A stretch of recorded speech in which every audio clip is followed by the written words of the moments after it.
ఏళ్లు గడుస్తున్నా దేశంలోని షాపింగ్ మాల్స్ పరిస్థితి గాడిన పడకపోగా నానాటికి తీసికట్టు నాగం బొట్లు అన్నట్లుగా తయారైంది. ఒకప్పుడు జనం తాకిడితో కొనుగోలుదారుల కోలాహలంతో కలకలలాడిన షాపింగ్ మాల్స్ ఇప్పుడు పాడుబడ్డ బంగళాలను తలపిస్తున్నాయి. ఒక్కసారి గుర్తు చేసుకోండి, ఒకప్పుడు జనం వీధుల్లోని షాపుల్లో కలే తిరుగుతూ కొనుక్కునేవారు కదా.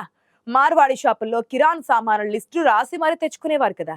అన్ని వస్తువులను ఒక్కచోటే అమ్మేసేలా మాల్స్ ఆవిర్భవించడంతో జనం ఒక్కసారిగా అటువైపు మళ్లారు. షాపింగ్ తో పాటు ఎంటర్టైన్మెంట్ కలగలిసినట్లుగా ఉండే మాల్స్ జనాన్ని విపరీతంగా ఆకట్టుకున్నాయి. నగరాలలో ఉండే మాల్స్ ను చూసి పట్టణాల జనం కూడా అలాంటివి తమకు ఉండాలని కోరుకున్నారు. కానీ ప్రస్తుతం అవే మాల్స్ వరుసగా మూతపడుతున్నాయన్న సర్వేలు ఆందోళన కలిగిస్తున్నాయి. జనాన్ని ఇంతగా ఆకర్షించిన మాల్స్ ఇప్పుడు జనం లేక బోసిపోయి కనిపిస్తున్నాయి. పూర్తి స్థాయిలో షాపులు లేకపోవడంతో క్రమంగా మూతపడడం, ఇతర అవసరాలకు తగినట్లుగా రెనోవేట్ అవుతున్నాయి. ఒకప్పుడు సినిమా హాల్స్ ఖాళీ అవడంతో మాల్స్ గా మారగా ఇప్పుడు మాల్స్ కూడా జనం లేక గోస్ట్ మాల్స్ గా మారి బోరుమంటున్నాయి. దేశవ్యాప్తంగా గోస్ట్ మాల్స్ సంఖ్య పెరిగిపోతుండడం చూస్తుంటే రియల్ ఎస్టేట్ రంగానికి వెన్నులో వణుకు పుడుతున్నట్లు కనబడుతోంది. దేశంలోని ప్రధాన నగరాల్లో సుమారుగా 29% మాల్స్ దెయ్యాల కొంపల్లా మారిపోయాయని నివేదికలు ఘోషిస్తున్నాయి. ఎంతో ఆర్భాటంగా ప్రారంభించిన ఈ మాల్స్ ఇప్పుడు కనీసం కరెంటు బిల్లులు కూడా కట్టలేక చేతులెత్తేస్తున్నాయట. దాదాపు 1/5 షాపింగ్ సెంటర్లు మూతపడే దశకు చేరుకున్నాయంటే పరిస్థితి ఎంత దారుణంగా ఉందో అర్థం చేసుకోవచ్చు. వ్యాపారం అంటేనే లాభ నష్టాల బేరేజు. మారుతున్న కాలానికి అనుగుణంగా వ్యూహాలు మార్చుకోకపోతే ఎంతటి సామ్రాజ్యమైనా కుప్పకూలక తప్పదు. వినియోగదారుల నాడిని పట్టుకోవడంలో మాల్స్ యజమానులు, వాటిని నిర్మించిన డెవలపర్లు ఘోరంగా విఫలమయ్యారన్న విమర్శలు వినిపిస్తున్నాయి. భారీ పెట్టుబడులతో మాల్స్ కట్టి అద్దెల రూపంలో కోట్లు పిండుకోవాలని చూసిన వారికి ఇప్పుడు దిమ్మ తిరిగే షాక్ తగిలింది. ఒక్కటంటే ఒక్క షాప్ కూడా అద్దెకు పోక ఉన్నవాళ్ళు కూడా ఖాళీ చేసి వెళ్లిపోతుంటే యజమానులకు దిక్కుతోచడం లేదు. ఒకప్పుడు వారాంతం వస్తే చాలు మాల్స్ లో కాలు పెట్టడానికి జాగా ఉండేది కాదు. కానీ ఇప్పుడు ఈగలు తోలుకోవాల్సిన పరిస్థితి ఏర్పడింది. మాల్స్ నిర్వహణ గాలి కుదిలేయడం, కొత్తదనం లేకపోవడం, కేవలం లాభాపేక్షతోనే వ్యవహరించడం వల్లే ఈ దుస్థితి దాపురించింది. ఇన్నాళ్ళు ఐటీ బూమ్, జీవనశైలి మార్పు అంటూ ఉదరగొట్టిన విశ్లేషకులకు కూడా ఈ గోస్ట్ మాల్స్ వ్యవహారం మింగుడు పడడం లేదు. మాల్స్ కట్టేటప్పుడు అద్భుతాలు సృష్టిస్తామని శపథం చేశారు. విదేశీ బ్రాండ్లన్నీ మీ కాళ్ల దగ్గరకు తెస్తామని ఊరించారు. కానీ వినియోగదారుడు మాత్రం స్మార్ట్ ఫోన్ లోనే ప్రపంచాన్ని చూస్తున్నాడు. నిజానికి 2020 తర్వాతే మాల్స్ పతనానికి, ఆన్లైన్ షాపింగ్ విస్తరణకు బీజం పడినట్లయింది. అమెజాన్, ఫ్లిప్కార్ట్ వంటి ఈ కామర్స్ దిగ్గజాలు ఇంటి ముంగిటకే సకల సౌకర్యాలు తెస్తూ ఉంటే ట్రాఫిక్ లో ఇబ్బంది పడుతూ, పార్కింగ్ ఫీజులు కడుతూ మాల్స్ కు ఎవడొస్తాడు అన్న కనీస లాజిక్ ను మాల్స్ యజమానులు మిస్ అయ్యాయి. వినియోగదారుడు రాజీ పడే ప్రసక్తే లేదు.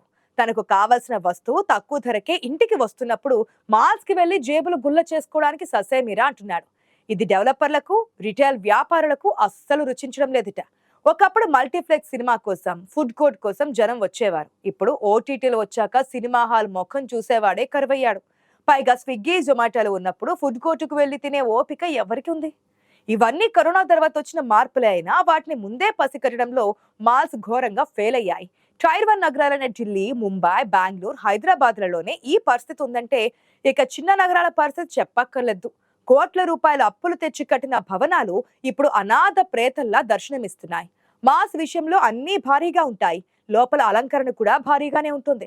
ఎస్కలేటర్లు, లిఫ్ట్లు ఉంటాయి. విపరీతమైన కరెంటు వినియోగం ఉంటుంది. సెక్యూరిటీ ఏర్పాట్లు కూడా భారీగానే ఉంటాయి. అంతా భరించి వాటిపై వస్తున్న లాభాలేంటని ఆలోచిస్తే అంతా శూన్యంగానే ఉండడంతో పెట్టుబడి పెట్టిన ఇన్వెస్టర్ల పరిస్థితి కుడితిలో పడ్డ ఎలుకలా మారిపోయింది.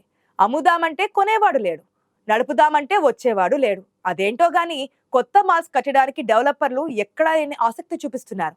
పాత మాల్స్ వెలవెలబోతున్నా కొత్తవి మాత్రం పుట్టగొడుగుల్లా పుట్టుకొస్తూనే ఉన్నాయి. డిమాండ్ లేని చోట సప్లై పెంచితే ఏమవుతోందో ఇప్పుడు కళ్ల ముందే కనిపిస్తోంది. దేశవ్యాప్తంగా సుమారుగా 64 మాల్స్ అంటే గోస్ట్ మాల్స్ జాబితాలో చేరిపోయాయని నైట్ ప్రైమ్ సంస్థ కుండబద్దలు కొట్టింది. అంటే ఈ మాల్స్ లో 40% పైగా షాపులు ఖాళీగా ఉన్నాయన్నమాట. హైదరాబాద్ లాంటి మహానగరంలోనే 19% మాల్స్ ఈ కోవలోకి వచ్చాయంటే ప్రమాద ఘంటికలు మోగుతున్నట్లే. నిజానికి మాల్స్ అంటే కేవలం షాపింగ్ మాత్రమే కాదు, అదొక అనుభూతి. కానీ మన దగ్గర మాల్స్ అంటే కాంక్రీట్ బాక్సుల్లాగా మిగిలిపోయాయి. సరైన డిజైన్ లేకపోవడం, నిర్వహణ లోపాలు, పార్కింగ్ సమస్యలు జనాలను మాల్స్ కు దూరం చేస్తున్నాయి. ఒక పక్క ప్రీమియం మాల్స్ లాభాల్లో దూసుకుపోతుంటే కాలం చెల్లిన పాత మాల్స్ మాత్రం మూతపడే దిశగా పరుగులు తీస్తున్నాయి.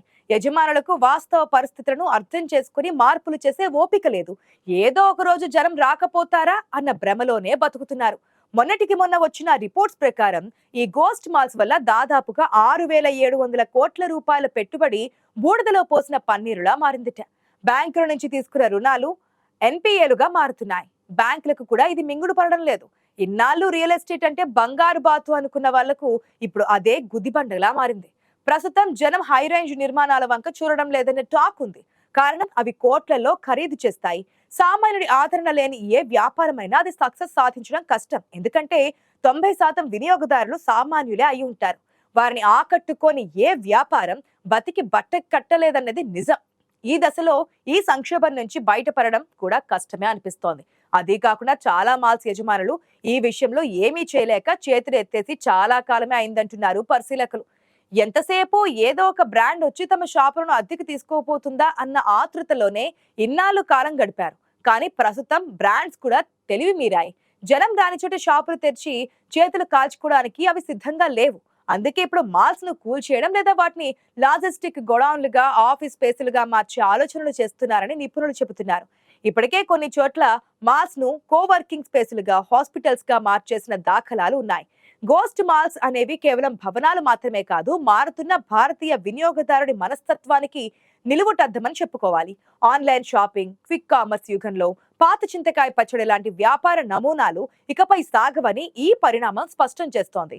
అయితే ఈ నష్టం నుంచి బయటపడాలని డెవలపర్లకు గాని, రిటైల్ వ్యాపారులకు గాని స్పష్టమైన ప్లాన్ ఇంతవరకు లేదు. ఏదో అలా బండి లాగించేద్దాం అనుకుంటే చివరికి మిగిలేది భారీ నష్టాలే. ఇంత జరుగుతున్నా ఇప్పటికీ భారీ మాల్స్ తెరుచుకుంటున్నాయి. ఉన్న జనాన్నే మాల్స్ పెంచుకుంటున్నారు తప్ప కొత్తగా జనం వచ్చే అవకాశం అయితే లేదు. ఇటు ప్రభుత్వాలు కూడా ఈ విషయాన్ని పట్టించుకోవడం మానేశాయి. ఉపాధి కల్పిస్తామన్న హామీలు గాలిలో కలిసిపోయాయి. ఖాళీగా ఉన్న ఈ మాల్స్ సంఘ విద్రోహ శక్తులకు అడ్డాగా మారుతున్నాయన్న ఆరోపణలు కూడా వస్తున్నాయి. స్థానికులు కూడా ఈ దెయ్యాల కొంపలను చూసి భయపడుతున్నారు. ఇప్పటికైనా కళ్ళు తెరవకపోతే రాబోయే రోజుల్లో కాంక్రీట్ జంగిల్ లాంటి నగరాల నడిబొడ్డున మరిన్ని కాంక్రీట్ సమాధులను చూడాల్సి వస్తుంది. ఎందుకంటే మారుతున్న కాలంతో పాటు పరిగెత్తలేని వాడు రేసులో వెనకబడిపోవడం కాదు, అసలు రేసు నుంచే తప్పుకోవాల్సి వస్తుందని చెబుతున్నారు విశ్లేషకులు.